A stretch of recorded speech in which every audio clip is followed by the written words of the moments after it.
ګرانو ملګرو، نن بس د قیصر افریدي صاحب کتاب لا دوا نه یو د غزل څو شعرونه شریکوم. ته به تر څو په رویو کوې ماتم سړیه، ته به تر څو په رویو کوې ماتم سړیه، و د قلم سړیه، و قلم قلم سړیه. پرېږده راځه د جنتونو اهل نه یو مونږه، پرېږده راځه د جنتونو اهل نه یو مونږه، مونږ د جنت په شان دنیا کړه جهنم سړیه.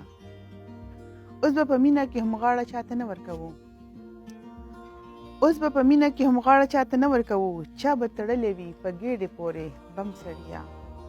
او سبا له ګوره چې خپل سیوری د ملګری نه وي، سبا له ګوره چې خپل سیوری د ملګری نه وي، نن د هجوم په منځ کې ناست دی محترم سړیه.